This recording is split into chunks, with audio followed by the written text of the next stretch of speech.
Call of Duty's DMZ mode. They revealed it today. Is it going to kill Tarkov? Is it just like Tarkov? Let's talk about it. Okay, so first and foremost, before we get into the video, I do want to say shout out to Dr. Lupo and to Landmark. Thank you guys so much for not only being flying out on behalf of the Tarkov community. Huge shout out to them because a lot of us are being able to form opinions, make videos, and do the stuff with the content that they received because they were the only ones out of the Tarkov community that were flown out to be able to check this out firsthand. So shout out to both of them, and thank you so much. All of their stuff will be linked down below, and if you guys have never heard of them before, I'm sure you have, but if you've never heard of them before, maybe you're coming from like Call of Duty community, definitely check them out. Both of them are worth a follow. Two of the greatest Tarkov players there is, and honestly, two really good candidates to fly out to this event because they are very unbiased many times when they speak their mind on if something is good or not. They speak freely, which is what we want from both communities, from the Call of Duty community with the Tarkov perspective and from the Tarkov community with the Tarkov perspective, right? So I think it was a really good choice. Now I am going to give my opinion after everything is said and done about DMZ. I want to talk about that first, but for the people who came here just to hear from a Tarkov player, I have thousands and thousands of hours in the game. Maybe you're here specifically for my community or you found me on the internet and you want to know, is this a Tarkov killer? Will I like this more than Tarkov? Do I need to be worried? And how did this even come about? Now, there's going to be timestamps down below so you guys could go straight to my late reaction and my final thoughts, but no. It's not a Tarkov killer. This is what I think happened. There is a lot of confusion about what was said and what it seems like. It seems like there is this massive game of telephone that happened where the Call of Duty, Infinity Ward, Activision, where they might have said like, we want to make an extraction shooter with Tarkov-like elements. I think what it was, the interview that I heard, I was trying to look for it and I couldn't find it, but it was along the lines of, so like, don't crucify me for this, but it was along the lines of, we want to create the addictiveness of an extraction shooter like Escape from Tarkov, and that is what we are going for in this new mode, DMZ. It was along those lines, right? They never said we're gonna make a new Tarkov. They never said we're gonna replace Tarkov. They never said any of that stuff. But what happened is it was like a game of telephone and so-and-so said, it's gonna be kind of like Tarkov because of this. And then someone else was like, yeah, they said that they're literally copying Tarkov. And then somebody else is like, which we'll talk about that in a little bit because there is many things in here that are very Tarkov-ish and Tarkov related. And some things that you're like, I don't know how this wasn't like completely looked at from Tarkov and codified, but completely different. Anyways, that wasn't what they said. And then all of a sudden there's a bunch of people in the community that are like, oh, this isn't going to replace Tarkov. This isn't even like Tarkov, when I don't think the people who spend a lot of time playing Tarkov, me and a bunch of my peers in general, none of us in my circle thought that. Nobody thought like this is going to replace COD. We all thought to ourselves, they're probably going to take some of the elements of Tarkov that make it addictive and then codify those and try to capitalize those in a Call of Duty game. At the end of the day, I always thought, many of my peers always thought from the beginning, this is not going to be Tarkov. This is going to be a Call of Duty experience that is getting inspiration from Tarkov, Hunt Showdown, and some of these other extraction shooters. So I don't want to go too much more into it. That is what I think happened. And so no, it's not a Tarkov killer. I don't even think it's really in the same realm as Tarkov. I think Tarkov is a completely different experience, and we'll also talk about that in my final thoughts when I compare it specifically to Tarkov. But there's definitely some similarities. Let's get into some of the screenshots and talk about this mode. What is DMZ? Okay, so at its core, what is DMZ? DMZ is Call of Duty's extraction shooter that they have created with inspiration from games like Escape from Tarkov, probably Hunt Showdown, probably The Cycle, Marauders, many other games that have already done this genre, and it's only growing. It seems like Dr. Disrespect's new game and other companies are saying, the Division, Ubisoft wants to create their own extraction shooter. And so Call of Duty jumped on this, and what it looks like is Call of Duty is trying to become the one-stop shop, which I'm rooting for them. as a Tarkov player, as a longtime Call of Duty player, I am rooting for them to succeed in this. They're creating raids in December that are similar to like World of Warcraft and Destiny. They're going to be pushing for this extraction shooter. They have a BR, which is Warzone 2.0. They have one of the best multiplayers, in my opinion, and has revolutionized the FPS scene. That is one thing that we cannot deny, is a Call of Duty franchise has revolutionized the FPS scene. DMZ is another aspect of that, and the DMZ, it looks like it's almost something on top of maybe Warzone, almost like a different version of Warzone in a sense, because it has some BR elements, but it has some extraction, looter, shooter elements, like looting things like electrical tape and looting jackets and looting bags, and only having a certain amount of ammo that you have to carry with a backpack with a certain amount of slots, versus like just going in there and trying to be the last one to live and increasing like the PvP looks crazy.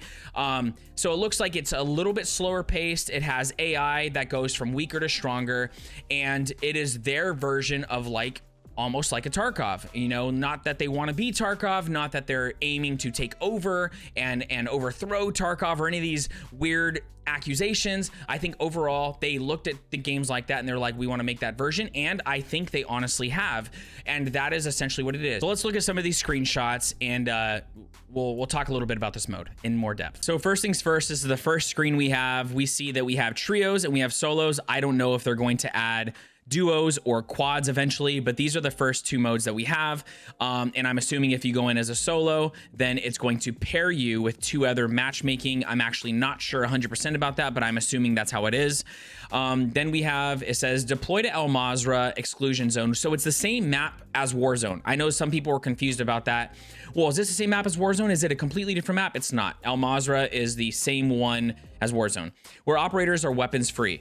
Accept contracts, explore side objectives, engage with the opposing operators and AI combatants, and search for valuable items, all while trying to complete your mission and get out alive. Turn my camera off on this one so you guys can see the side panel over here. So over here we have different contracts and different things that you can acquire. Activate 1 UAV tower, find and loot 5 loot caches, loot 5 items into your backpack. So there's a bunch of things that you have that you can do, and I'm assuming that once you do these, it'll unlock more. Then we have the Black Mao and the White Lotus. These are the factions that we learned about. So they are here. Once you click on these, it just says finish a certain mission to unlock these. So they have to be unlocked in the game, and then you get more missions based on what these are. And from what I remember, one is a more passive and one is a more aggressive. What it looked like is as you storm the stronghold, you get rewards. Like look at this blueprint right here. You get 5,000 XP. Now we don't really understand the true value of getting XP, even though it looks like you're getting a lot of XP. So this is the main loadout screen. So up here in this top 4, it says on soldier. We have armor carrier, gas mask, kill streak, and a self-revive, which you can loot doing different things in the actual game mode. From my understanding and hearing multiple creators talk about it, now in the actual testing today, there wasn't a lot of people extracting. There was only like 2 teams in total from everybody that extracted. So we didn't get a ton of data on like how things transpire over time in the mode, because there was people getting clapped left and right, and it looked more difficult than I actually thought it was going to be, because I was comparing the AI to like Invasion. But anyways, there wasn't a whole lot of like carryover. But from my understanding, watching some of the other creators talk about it, you can carry these over. So if you extract with a gas mask, you keep it. If you extract with a self-revive, you loot out of these little med containers, you keep it. On this is your backpack that you're choosing when you go into raid. Now, you have a small backpack, a medium backpack, and a large backpack. The large backpack gives you an extra weapon slot and then also some extra slots. The medium gives you a couple extra slots, and then you have this one. When you click on a key, there's actually a key stash that shows out of 20. So in your like key stash, it's separate than your main stash. So there are small stashes like Tarkov.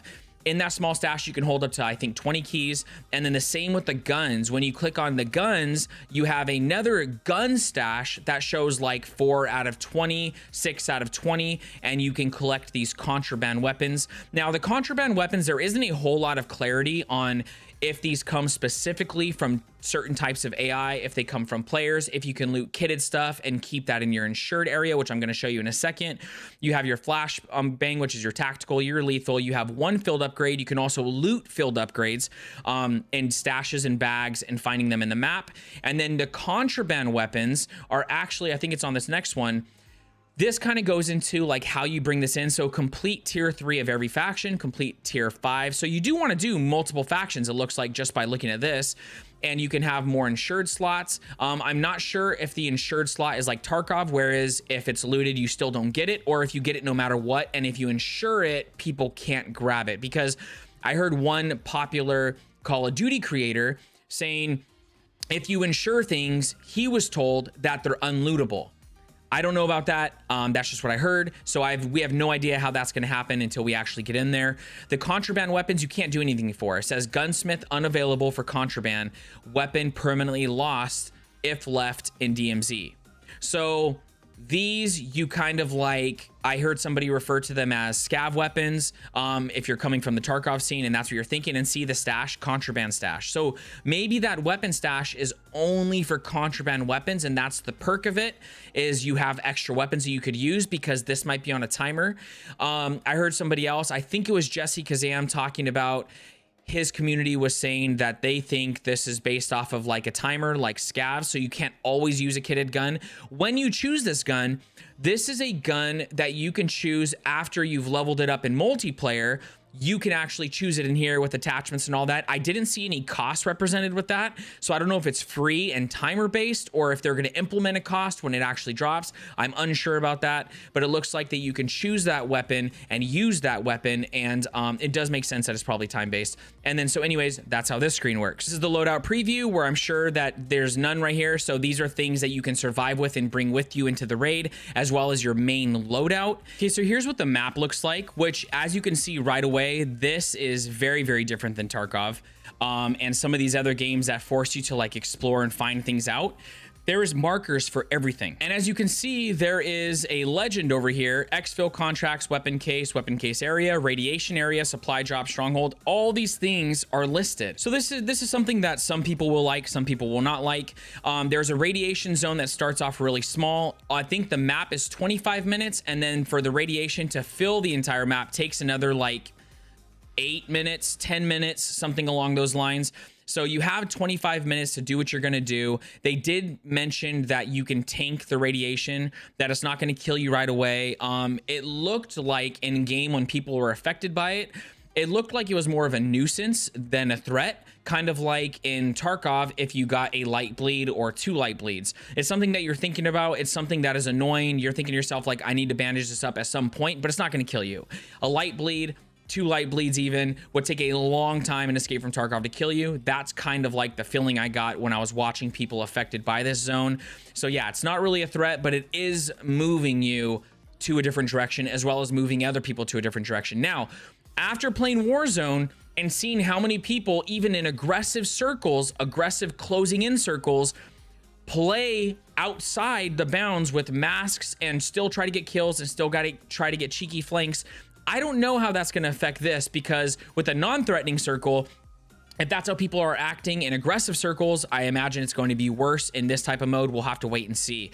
Now, as you can see, there is a couple extracts. I think they all start with 3. So depending on where the circle is, when you want to extract and call in a helicopter, we have an extraction right here, an extraction right here, an extraction right here. It did look like the extractions were also very, very chaotic. So I don't know if like when you call in an extraction, you pop up and everybody knows you're extracting, but it definitely seen armored AI zoning in on you, other PvP zoning in on you. And they also mentioned that it's going to be much fuller when the game actually drops. The radiation's right here, the out of bounds is right here, so you can see that that's going to close in, and then you're gonna have to move around the map. There's cars, there's helicopters, you can see all these little things. There's quads, there's boats, I believe, yeah, right here. So there's a lot of things to help you move around the map, but there's a lot to take in on what you can possibly do. The map is huge, and it looks actually really exciting to explore, even with you knowing pretty much what's here. And I'm sure there's some areas that are still hidden, but it looks like for the majority of it, you're able to see it right away. How is the looting? So the looting seems very similar to Escape from Tarkov, and I can definitely see where they got inspiration with some of the items that you loot, the areas you loot. As you can see here, you're looting a jacket with a couple slots in it. You're looting PCs. We have electrical tape, PC parts. Somebody earlier said that they got a GPU. I didn't see the GPU, but just the fact that it's probably in the game. We have a drill, we have a battery, we have a thumb drive, so a USB, right? So even the areas, right? It's on shelves. There's a gas station where Landmark found some gas, and all the shelves just look like Tarkov's gas station in dorms. It has a cash register. In the cash register, you can loot money. So all of these things that you're looting, from what I can see, don't have a ton of value other than probably missions. So like loot 2 car batteries or loot 3 flash drives, or I don't really know all to the extent of like what you can keep. So what you're actually going to loot these for though is these buy stations. The buy stations are around the map, and it says spend cash to purchase items at a limited quantity stock. Each buy station you visit around the map will include different items. So you might want to prefer certain ones over other ones. I don't know if they're going to be rotating, if it's going to be RNG, if you have to check all of them, you know what I mean? If it's static and you're going to be able to know like, oh, over here you can get an M4, over here you can get a Lockman 5.56, whatever the case is. You sell your valuables here. Then you have gear that you can purchase, and I believe you can get field upgrades and other items like that. And then you have your contraband. So these are the weapons that already have certain kits on them. You cannot change them at all. You have to buy them as is. And then also if you extract with them, I think these go in your contraband stash, which you can hold up to 20 weapons, and that's what we were looking at earlier. So that is kind of like the purpose of loot. I don't see like a lot of value like Tarkov gives, because in Tarkov the loot is like extremely valuable, and there's certain items that you literally have to leave with in order to be successful in the game. So in that regard, I'm not sure the exact value of getting these items other than selling them to get this stuff, which I still think is really cool. Even if that is the extent of it, I think there's probably more to it, but that's what we're seeing so far. Armor and backpack, those can be upgraded by looting. It seems like the more you explore, the further you get into the game, you can loot things like Lupo right here, finding a large backpack versus the small backpack that you start with. Now, when he gets this large backpack, it gives you a lot more items that you can use, as well as another weapon slot, which is super dope, because right here, you can literally go in with the weapons that you have in your original loadout, and you can't really, like in Tarkov, you can get, if you can fit 5 weapons in a backpack, you can disassemble them and get them all down. You can literally take an entire squad that you wiped. You can take all their weapons. That's not how it is in here. I don't know if they're going to be making changes to that. I don't know if they're going to be adding different types of backpacks where you can carry multiple weapons and less items, but this is what we see on the large backpack. So I think this is pretty cool that you can get more items. And then the same thing with the armor. So the armor has certain amount of plates that you get for certain tiers that you loot. So some are like 2 plate, 3 plate, 4 plate, and you can loot those better ones and add more plates, giving you obviously more durability and more health, or I should say more armor, because health and armor are separate. And so kind of giving like some Blackout vibes when it comes to like adding the plates in that way. And honestly, the map is kind of giving Blackout vibes, but that's kind of how those work. What is the PvP like? For all of my PvP friends who love to W key, it didn't seem like there was a ton of PvP. Now, granted, I believe they started with 32 people, and in the main map, when it releases next week, it's going to be 64 people. So playing with half the people means that they probably ran into each other less because of that. But at the same time, I'm not completely sure. I think that there's definitely going to be opportunity for PvP. I mean, how do you have 64 people on a map and not run into them? Is kind of like what I'm thinking. I also seen that it looked like there was PvP around strongholds and like center points of interest, and then also because there's named bosses that drop certain things, and then there was also PvP when they're trying to extract. So if everyone's trying to extract at the same time, plus being notified that people are trying to extract, you're going to have PvP in those moments as well. There is no friendly fire. So for all of you who are constantly killing your teammates in Tarkov, don't worry, there's no friendly fire. The other couple things that I was seeing was you can revive your squad, and there's also a revive stim gun, I think it was, where you can revive people from a distance, but once they are gone, they're gone. There's no gulag, there's no coming back, there's no revive station that I seen with my own eyes or anybody else talking about it, it looks like once you're gone, you are spectating your team until they die as well. So that is definitely a different aspect than like Warzone, where you can keep, like, especially if you're playing Rebirth, where you come in literally like 15 times and it's not, death isn't even really like that big of a deal. So I could see some of the risk being in that on this, like once you're dead, you're permanently dead, and you might have lost an item that you needed, or whatever the case is, kind of similar to Tarkov. How was the AI? Now, the AI was very, very scav-like in the beginning when they first loaded in and started killing them. It looked like they were killing a ton of them. Like, I'm not playing. Like, it looked like they were killing like 60 to 80 AI in the beginning that were kind of just like moseying about, not really providing any threat, an occasional shot here and there. And I was kind of thinking to myself, like, this is very similar to Invasion and how people are farming them for weapon XP. I wonder if it's going to continue like this, because the Call of Duty team originally had said this AI is going to be something you don't want to mess with, and it's going to be a force to be reckoned with, I think was their exact terminology. So when I was watching it, I was like, who would be who's the force? Because these guys are like lackadaisical. But as you continued to complete missions, staying there longer, it looked like they were getting more armored, more difficult, to the point where we see Landmark, Lupo, very, very good PvP players in Tarkov and other games that they play, literally thrive on other games, getting dropped over and over by some of these AI. There was booby traps, they have shields, they have armor. And moving on to the stronghold aspect, now the strongholds are these areas that are on the map that you can get keys for, that have more rare loot. I'm pretty sure there's blueprints and other guns, like Lupo ended up getting a sniper rifle out of one of the looting areas that were more rare. Sometimes some of them you need a key to get into, some of them you don't. And these areas were like highly guarded. Like, they were getting dropped as soon as they got in there. They were tanky. It reminded me of The Division. If you guys have ever played The Division and you get to the named bosses and you go to like the Lexington Hotel and you're fighting this boss and you're shooting him and he's just sponging everything. That is what it reminded me with some of these bosses. I'm just like, wow, they're like really going in, like 3 of them shooting one boss and he's still like, you know, like living. So there is definitely some AI that is more difficult and harder to kill.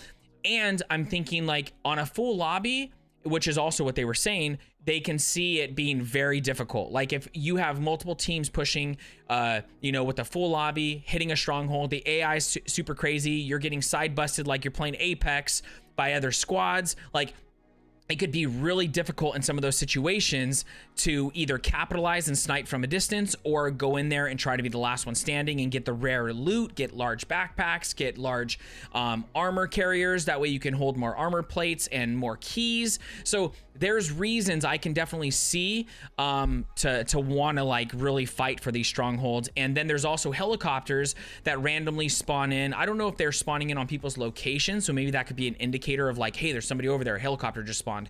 But there's helicopters that literally are spawning in, and you'll see like Landmark and Lupo shooting these down and shooting the AI that's coming out of them, and they drop more and more AI. But it looks like there is a lot of AI on the map.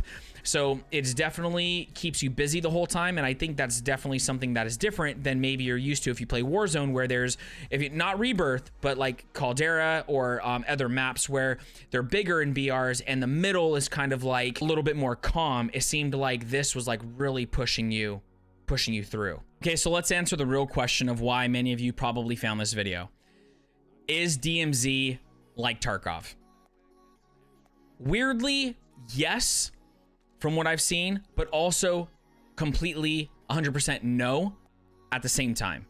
And there's definitely some similarities when it comes to the way that you loot, the items you loot, the way that the quests are provided, the way that you get them from different factions, kind of like getting them from different traders, having stashes, having keys. The keys have durability. The keys unlock rare rooms, marked rooms. There is definitely a lot of similarities. The way that you carry your weapons and your loadout, how you have to pick up ammo for it. It doesn't just come with magazines full of ammo. How there's AI, how they literally go from like scavs to raiders. So there is definitely a lot of things that are similar to Tarkov, and I think that they did that on purpose, all the way from the logo to the gameplay. But one of the core elements that makes Tarkov, why I fell in love with the game, why many people love the game, is that hardcore aspect of the intense adrenaline rush of dying. When you die, you lose everything. Now, I don't see a secure container on any of these guys, so I don't know if they're going to add something like that, and I don't think the stakes are as high. For sure they're not, from what I'm seeing, and which means the risk isn't as high, which means that high we get from playing Tarkov and living isn't as important by any means, which takes away from the main aspect of why people play Tarkov. So, do I think that it's going to kill Tarkov? No. I personally think that if Tarkov ever dies, I hope that it doesn't, but I think that if it ever dies, that it will be self-inflicted. I think it will be an implosion. I think it'll be something that either BSG doesn't put out content for a certain amount of time. And this is not accusations that I'm throwing. This is just based on the heartbeat of the community as a whole. What is being said? Why are people leaving? Why are people playing other games? Most of the time it has to do specifically with BSG and how the game is progressing. And some people just aren't about it, whether it's more survivalistic versus, more of a shooter game, fast paced, slow paced. There's all kinds of reasons, but hardly ever is it because another game is thriving. I don't think that the cycle was going to kill Tarkov. I don't think Hunt Showdown is going to kill Tarkov. I don't think this Call of Duty mode, Ubisoft's mode, any of those, I don't think is going to kill Tarkov. I think at the end of the day, if Tarkov ever dies, it's going to be self-inflicted. It's going to be something that happens within Tarkov itself that people just don't like, and more people don't like it enough to the point where it becomes even more niche than it already is, and slowly ends up like fading or becoming a single player game, kind of like Stock or Gamma or something like that. But I don't think that it's going to be a direct correlation to Call of Duty releasing this mode. It's just not that type of mode from what I can see. Now, I'm very excited to play it as a longtime Call of Duty player. I love both of the games. I think they provide different aspects and fill different voids when it comes to like what you're trying to get out of it. So overall, I don't think it's a good Tarkov killer. I don't think that that was ever what a lot of people actually even thought, but I am addressing it because it is what's all over Twitter and Facebook right now. And I did want to clarify like the contrast of like what you might be looking for. If you want the hardcore experience, if you want the adrenaline rush of living and having that one item that you needed to progress in the game, Tarkov is going to be still your go-to.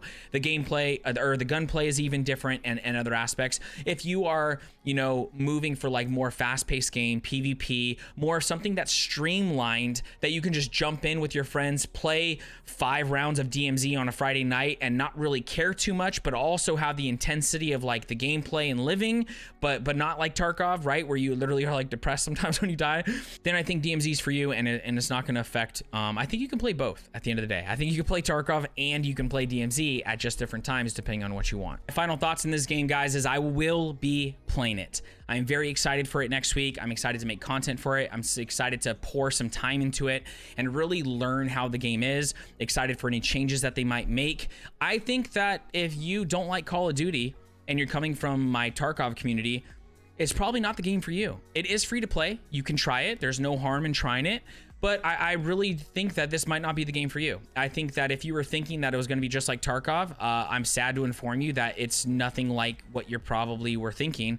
And it's just, you're going to have to wait for something else, right? Like that might be similar to Tarkov, or wait for Tarkov to update, or just keep playing Tarkov. But for everyone else who's looking for something new, who's looking for something fresh, who is wanting to, experience something else, I think this will be a great mode to try, and it's free. And yeah, I'm overall excited for it to drop. Thank you guys so much for coming by and listening to my 2 cents and watching another video. We are going to be making a lot more content when it comes to Call of Duty stuff. We are approaching 200 videos on Tarkov content, so we're going to be probably putting in some Overwatch content and putting in some Call of Duty content. If you guys want to see more Call of Duty content, so definitely subscribe to the channel. It would help out a lot if you liked this video, if this video brought you any value. You can also send it to a friend. Everything is timestamped, so feel free to go check those down below. You can always hit the bell if you want to be notified when videos go live, as well as come by the stream. I would love to talk to you guys about this live. I'm not shy when it comes to giving our opinions on what we think about the game. I'd love to talk over builds and overall just hang out. We usually have a really good time. We've been starting around 6 p.m. PST on Twitch. I'd love to see you there. I hope you guys are very blessed. Hope you have an amazing day or night depending on where you're at in the world. Before you go anywhere, we have more videos for you. Check those out over there. I will catch you guys on the next one. And as always, happy adventures, my friend.